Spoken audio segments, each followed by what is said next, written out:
यहां पर north, south, east, waste, हर क्षेत्र के अलग अलग भाषा बोली बोलने वाले लोग मेरे सामने नजर आ रहे हैं। लेकिन सबके दिल में एक ही गुंज है,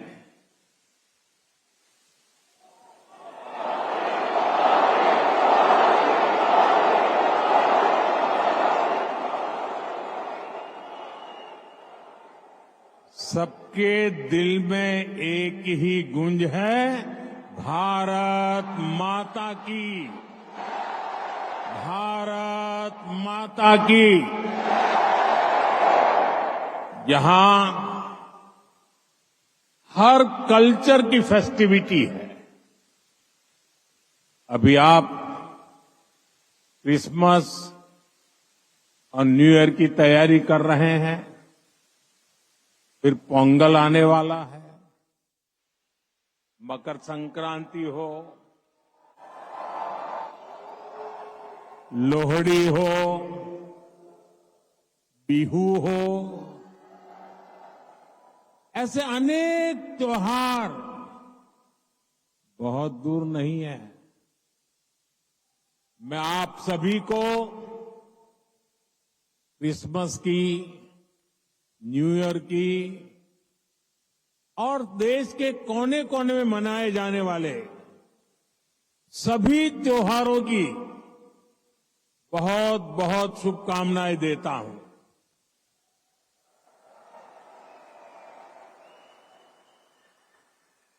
साथियों, आज निजी रूप से मेरे लिए ये पल बहुत खास है।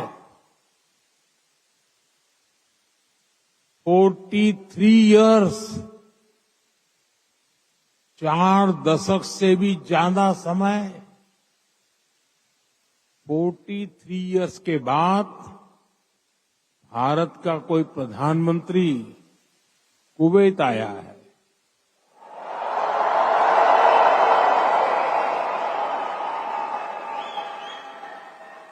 आपको हिंदुस्तान से यहां आना है तो 4 घंटे लगते हैं, प्रधानमंत्री को 4 दशक लग गए।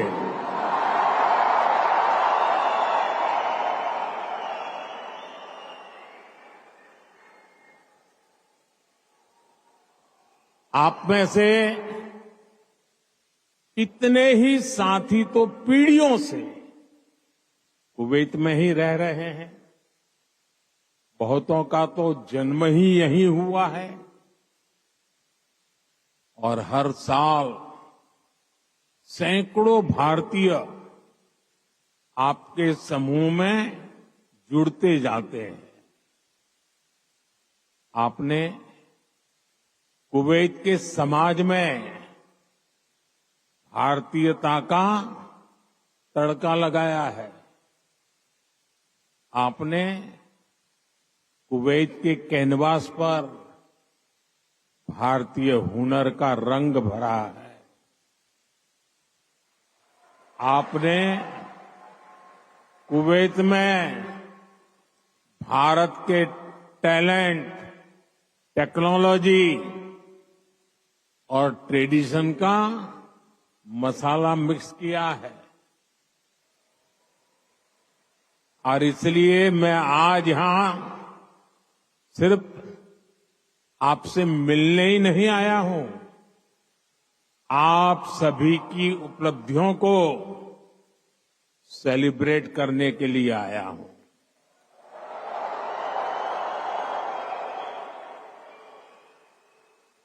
साथियों, थोड़ी देर पहले ही मेरी यहां काम करने वाले भारतीय श्रमिकों, प्रोफेशनल से मुलाकात हुई है। ये साथी यहां कंस्ट्रक्शन के काम से जुड़े हैं, अन्य अनेक सेक्टर्स में भी अपना पसीना बहा रहे हैं। भारतीय समुदाय के डॉक्टर्स, नर्सेज, पैरामेडिक्स के रूप में कुवैत के मेडिकल इंफ्रास्ट्रक्चर की बहुत बड़ी शक्ति है।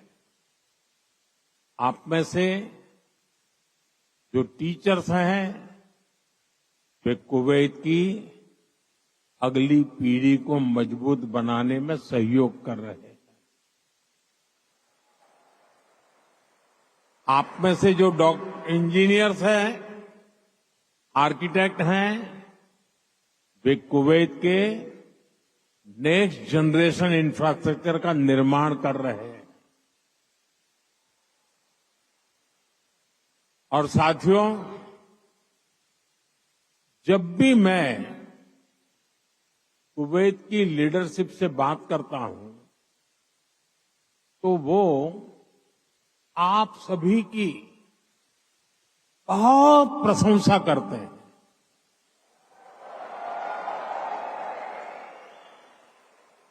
कुवैत के नागरिक भी आप सभी भारतीयों की मेहनत, आपकी ईमानदारी, आपकी स्किल की वजह से आपका बहुत मान करते हैं। आज भारत रेमिटेंस के मामले में दुनिया में सबसे आगे है,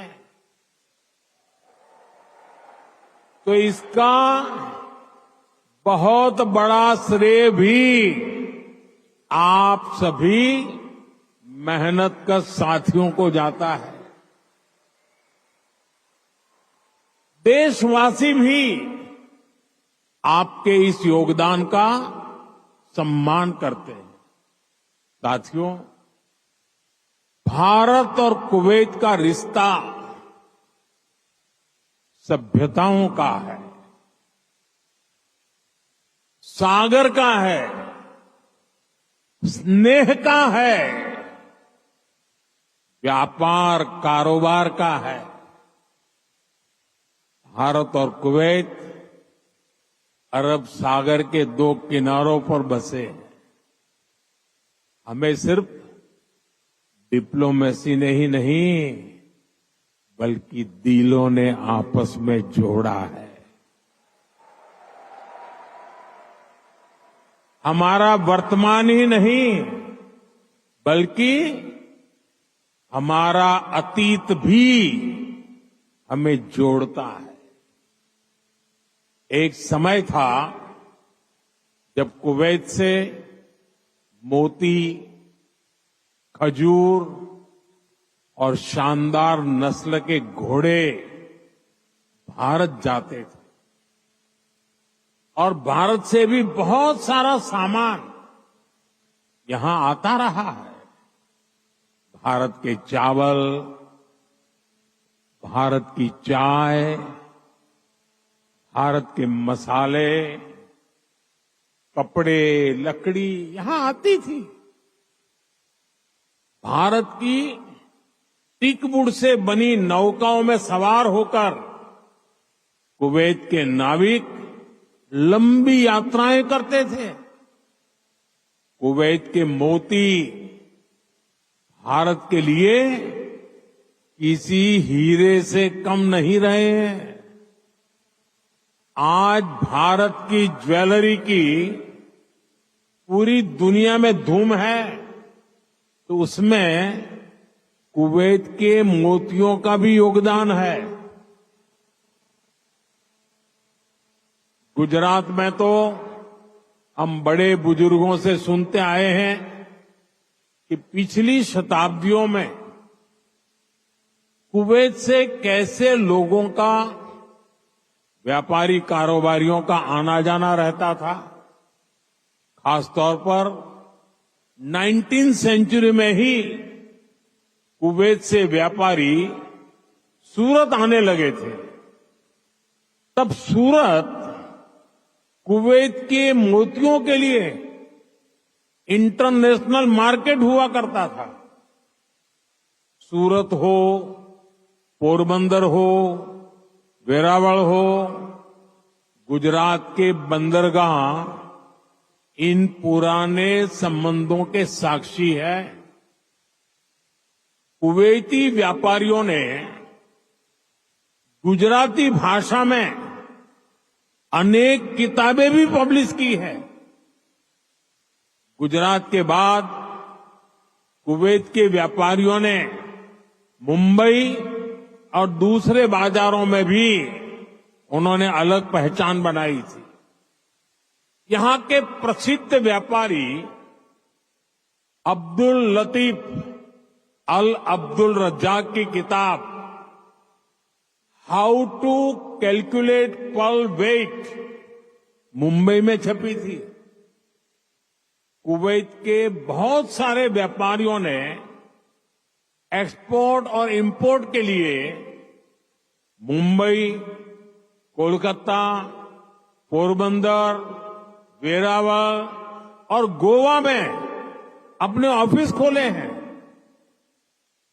कुवैत के बहुत सारे परिवार आज भी मुंबई की मोहम्मद अली स्ट्रीट में रहते हैं।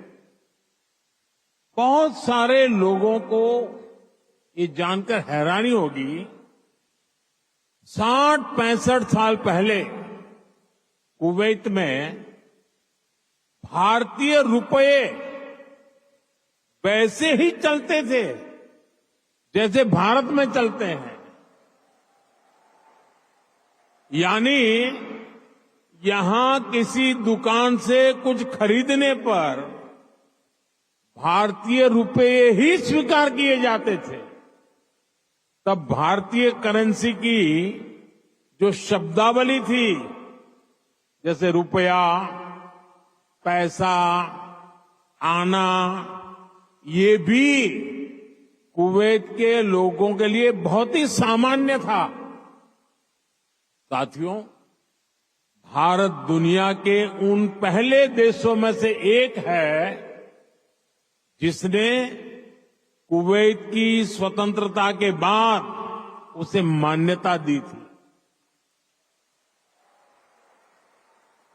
और इसलिए जिस देश से, जिस समाज से इतनी सारी यादें जुड़ी हैं, जिससे हमारा वर्तमान जुड़ा है, वहां आना मेरे लिए बहुत यादगार है। मैं कुवैत के लोगों का, यहां की सरकार का बहुत आभारी हूं। मैं हिज हाइनेस द अमीर का उनके इनविटेशन के लिए विशेष रूप से धन्यवाद देता हूं। साथियों, अतीत में कल्चर और कॉमर्स ने जो रिश्ता बनाया था, वो आज नई सदी में नई बुलंदी की तरफ आगे बढ़ रहा है। आज कुवैत भारत का बहुत अहम एनर्जी और ट्रेड पार्टनर है। कुवैत की कंपनियों के लिए भी भारत एक बड़ा इन्वेस्टमेंट डेस्टिनेशन है। मुझे याद है, his highness crown prince of Kuwait ने न्यूयॉर्क में हमारी मुलाकात के दौरान एक कहावत का जिक्र किया था। उन्होंने कहा था, when you are in need, India is your destination.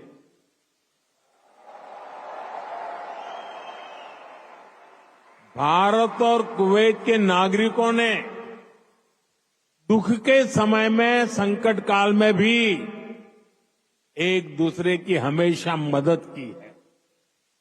Corona महामारी के दौरान दोनों देशों ने हर स्तर पर एक दूसरे की मदद की। जब भारत को सबसे ज्यादा जरूरत पड़ी तो कुवैत ने हिंदुस्तान को लिक्विड ऑक्सीजन की सप्लाई दी।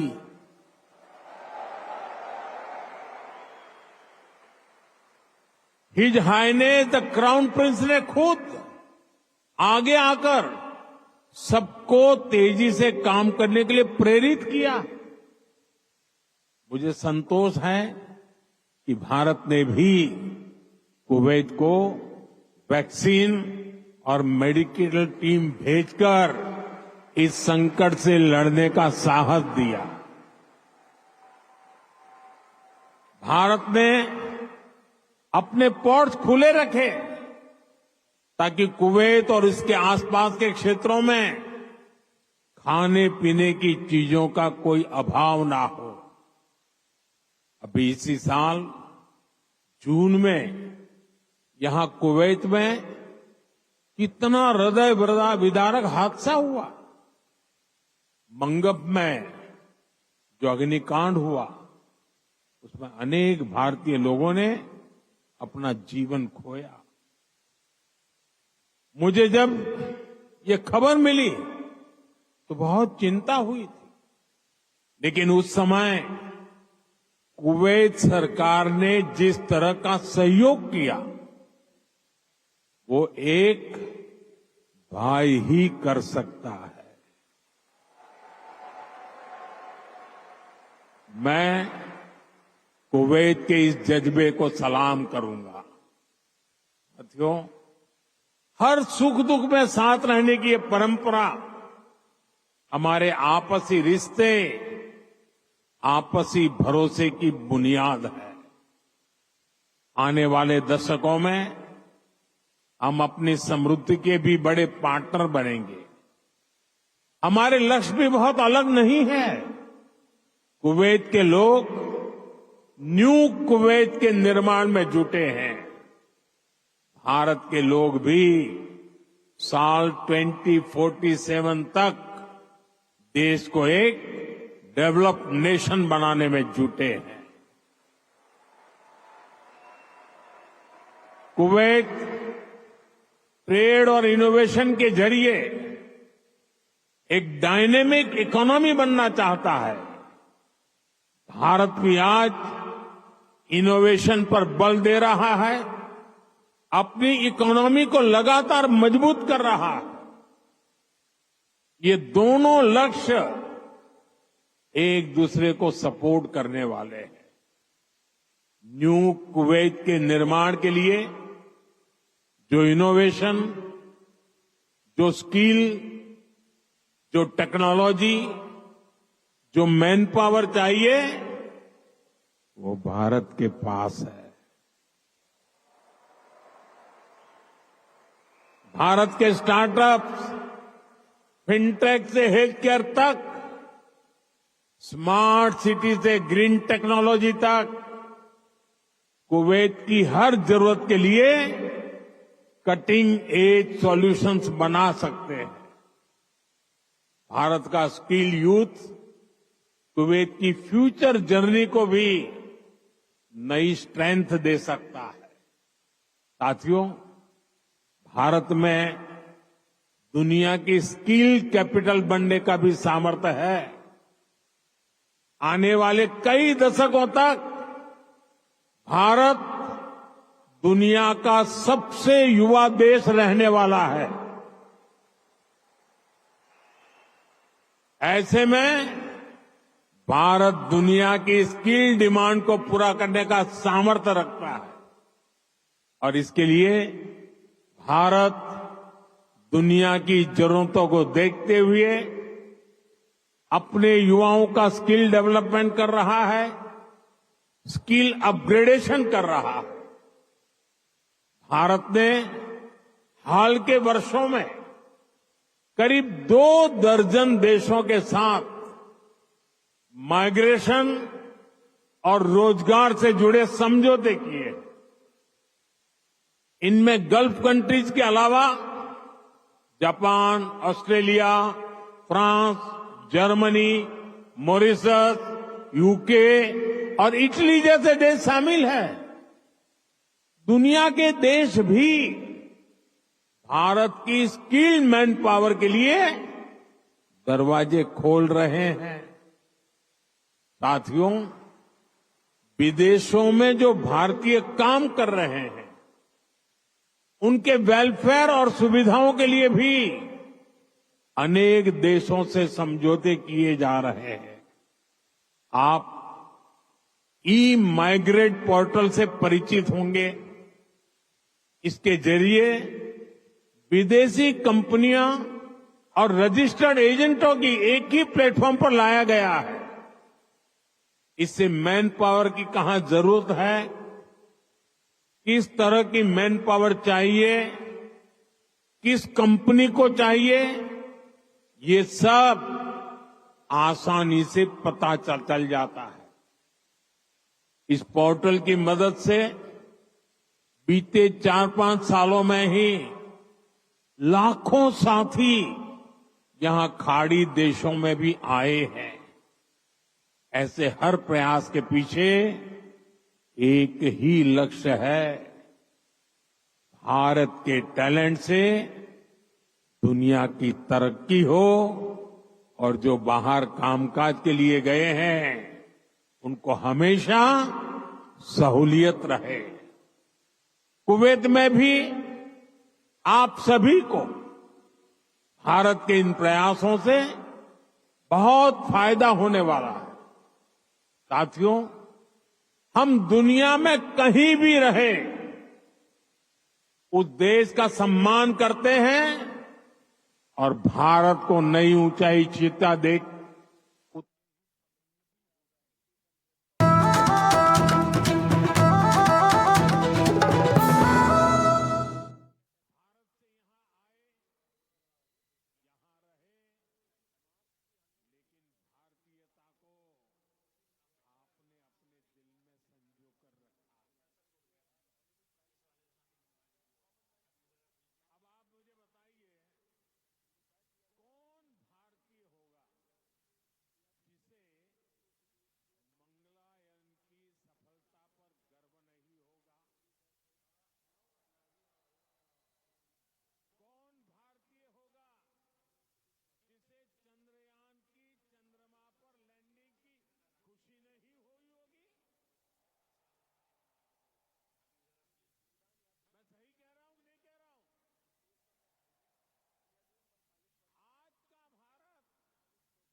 एक नए मिजाज के साथ आगे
भारत में स्मार्ट डिजिटल सिस्टम अब लग्जरी नहीं बल्कि कॉमन मैन की रोजमर्रा की जिंदगी में शामिल हो गया है। भारत में चाय पीते हैं, रेहड़ी पटरी पर फल खरीदते हैं तो डिजिटली पेमेंट करते हैं। राशन मंगाना है, खाना मंगाना है, फल सब्जियां मंगानी है, घर का फुटकर सामान मंगाना है, बहुत कम समय में ही डिलीवरी हो जाती है और पेमेंट भी फोन से ही हो जाता है। डॉक्यूमेंट्स रखने के लिए लोगों के पास डिजी लॉकर है। एयरपोर्ट पर सीमलेस ट्रैवल के लिए लोगों के पास डिजी यात्रा है। टोल बूथ पर समय बचाने के लिए लोगों के पास फास्टैग है। भारत लगातार डिजिटली स्मार्ट हो रहा है और ये तो अभी शुरुआत है। भविष्य का भारत ऐसे इनोवेशन की तरफ बढ़ने वाला है जो पूरी दुनिया को दिशा दिखाएगा। भविष्य का भारत दुनिया के विकास का हब होगा, दुनिया का ग्रोथ इंजन होगा। वो समय दूर नहीं जब भारत दुनिया का ग्रीन एनर्जी हब होगा।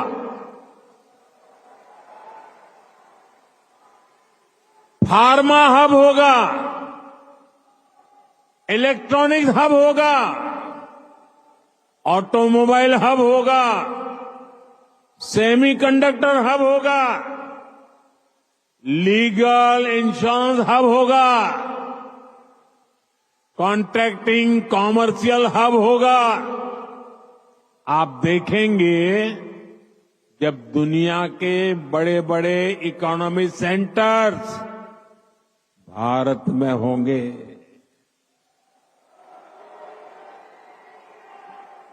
ग्लोबल कैपेबिलिटी सेंटर्स हो, ग्लोबल टेक्नोलॉजी सेंटर्स हो, ग्लोबल इंजीनियरिंग सेंटर्स हो, इनका बहुत बड़ा हब भारत बनेगा। साथियों, हम पूरे विश्व को एक परिवार मानते हैं। भारत एक विश्व बंधु के रूप में दुनिया के भले की सोच के साथ आगे चल रहा है और दुनिया भी भारत की इस भावना को मान दे रही है। आज 21 दिसंबर 2024 को दुनिया अपना पहला वर्ल्ड मेडिटेशन डे सेलिब्रेट कर रही है। ये भारत की हजारों वर्षों की मेडिटेशन परंपरा को ही समर्पित है। 2015 से दुनिया 21 जून को इंटरनेशनल योगा डे मनाती आ रही है। ये भी भारत की योग परंपरा को समर्पित है।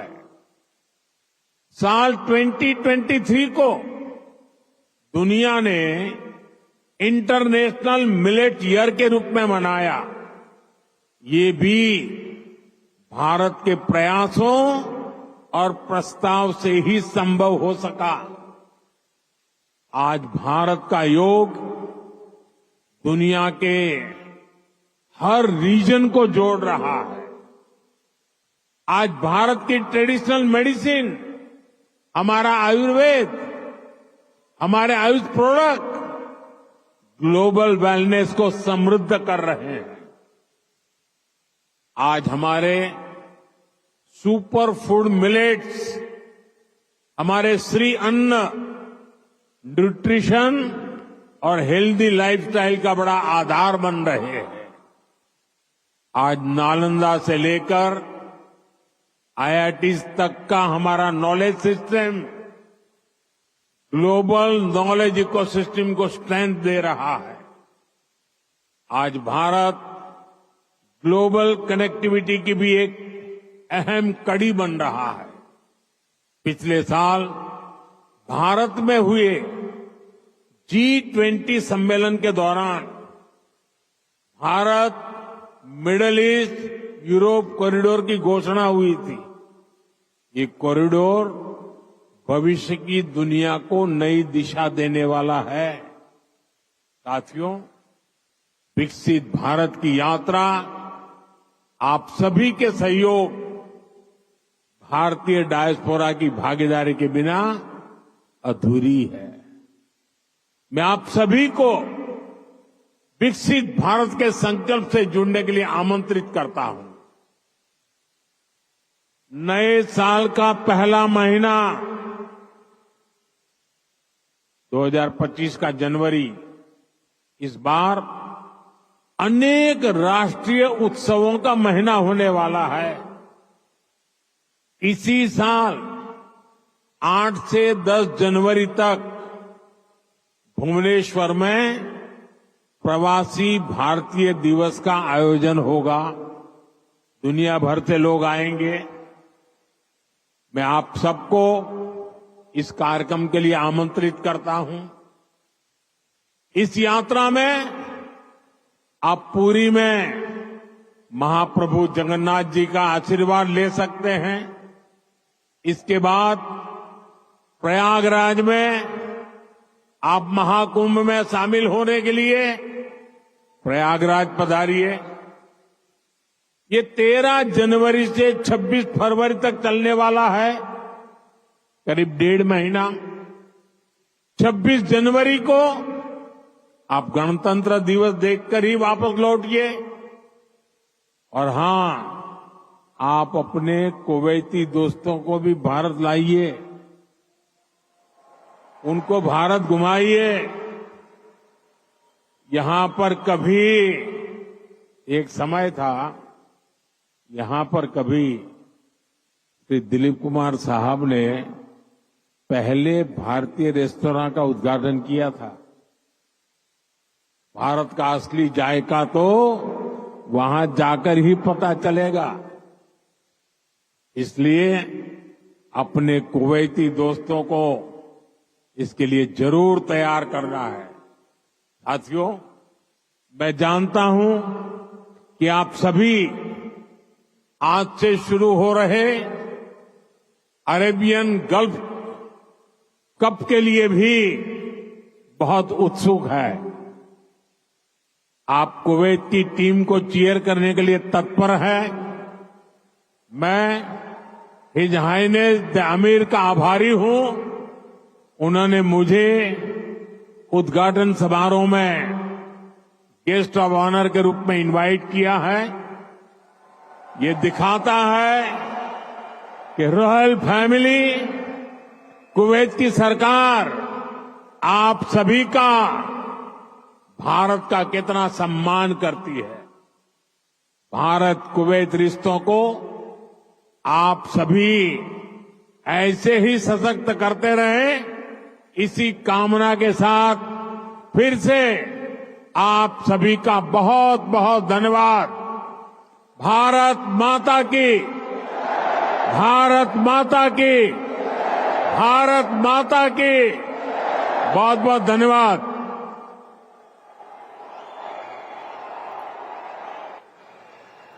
हम सुन रहे थे